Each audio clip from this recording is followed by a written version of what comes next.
Hi everyone, welcome to our channel. ఈరోజు afternoon లంచ్లోకి నేనైతే natural mushrooms curry prepare చేస్తున్నానండి.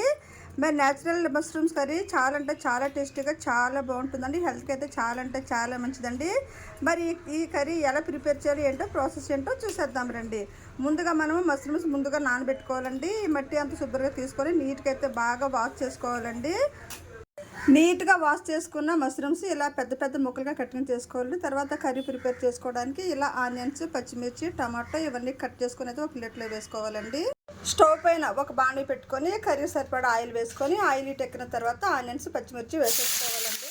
Onions, పచ్చిమిర్చి ఇవన్నీ వేసేసుకున్నాం కదండి. టేస్ట్ సరిపడా సాల్ట్ కూడా వేసేసుకోవాలండి. త్వరగా మగ్గుతాయండి ఆనియన్స్, పచ్చిమిర్చి. ముందుగా సాల్ట్ వేసేసుకుంటాను. సాల్ట్ వేసుకున్నాం కదండి. ఇలా ఒకసారి ఇలా కలుపుకోవాలండి. బాగా ఫ్రై చేసుకోవాలండి ఆనియన్స్, పచ్చిమిర్చి. ఆనియన్స్ లైట్ గోల్డెన్ కలర్లోకి వచ్చాయి కదండి. ఇప్పుడు కటింగ్ చేసి పెట్టుకున్న టమాటో కూడా వేసేసుకోవాలండి. టమాటో కూడా వేసుకున్న తర్వాత ఒకసారి ఇలా బాగా కలుపుకోవాలండి. ఆనియన్స్, పచ్చిమిర్చి, టమాటో కలిసి ఇలా బాగా ఫ్రై చేసుకోవాలండి. ఇలా లో ఫ్లేమ్లో పెట్టుకుంటే బాగా ఫ్రై అవుతాయండి ఈ ఇంగ్రీడియంట్స్. చూసారా, టమాటో, ఆనియన్స్, పచ్చిమిర్చి అయితే బాగా ఫ్రై అయ్యాయి కదండి. ఇప్పుడు మిక్సీ పట్టుకుని ఉంచుకున్న మసాలా ఇంగ్రీడియంట్స్ అంతా వేసేసుకోవాలండి. ఇప్పుడు చూసారా, మసాలా ఇంగ్రీడియంట్స్ అంతా అల్లం, వెల్లుల్లి మసాలా ఇంగ్రీడియంట్స్ అంతా నేనైతే మిక్సీ పట్టేశానండి. ఇప్పుడు ఈ మసాలా ఇంగ్రీడియంట్స్ అంతా ఈ ఫ్రై అయిన దాంట్లో వేసుకోవాలండి.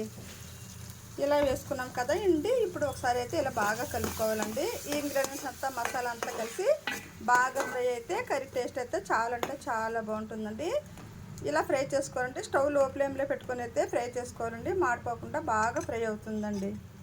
చూసారా, మనకి మసాలా ఇంగ్రీడియంట్స్ ఎలా ఫ్రై అవుతుందో స్మెల్ అయితే అదిరిపోతుందండి. చాలా బాగా స్మెల్ వస్తుందండి, మంచి స్మెల్, మసాలా స్మెల్.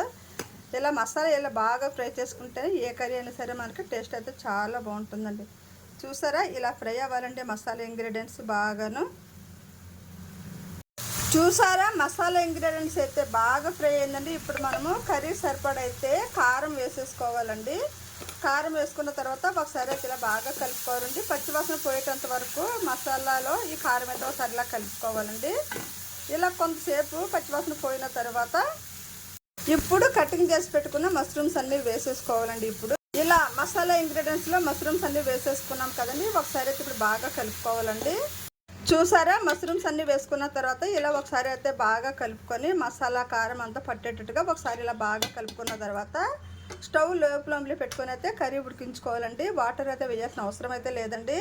స్టవ్ లో ఫ్లేమ్లో పెట్టుకొని ఉడికించుకుంటే కర్రీ అయితే చాలా పర్ఫెక్ట్గా రెడీ అయిపోతుందండి. టేస్ట్ కూడా చాలా అంటే చాలా బాగుంటుందండి. ట్రై చేయండి.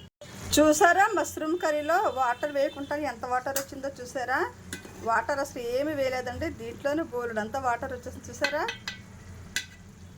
చూసారా, మష్రూమ్స్ కర్రీ అయితే చాలా పర్ఫెక్ట్గా మనకి ఉడికిపోయిందండి. ఇప్పుడు కొంచెం కొత్తిమీర యాడ్ చేసుకొని కర్రీ అయితే ఒక 5 నిమిషాలు ఉన్న తర్వాత స్టవ్ ఆఫ్ చేసుకోరండి. కర్రీ అయితే చాలా టేస్టీగా చాలా బాగుంటుందండి. కర్రీ అయితే మనకి బాగా ఉడికిపోయిందండి, పర్ఫెక్ట్గా రెడీ అయిందండి. ఒక 5 నిమిషాలు ఉంచుకున్న తర్వాత స్టవ్ ఆఫ్ చేసుకోవాలండి. అదిరిపోయే టేస్ట్తో సింపుల్ ప్రాసెస్తో మనకి మష్రూమ్స్ కర్రీ అయితే రెడీ అయిందండి. టేస్ట్ అయితే చాలా అంటే చాలా బాగుంటుందండి. ట్రై చేయండి. చూసారా, మనకి మష్రూమ్స్ కర్రీ రెసిపీ ఎంత పర్ఫెక్ట్గా వచ్చిందండో. టేస్ట్ కూడా చాలా అంటే చాలా బాగుంటుందండి. ట్రై చేయండి. మరి ఈ రెసిపీ కనుక మీకు నచ్చితే లైక్ చేయండి, షేర్ చేయండి. మరి నా ఛానల్ అయితే సబ్స్క్రైబ్ చేయండి. ఓకే అండి, థ్యాంక్ యూ వెరీ మచ్ అండి.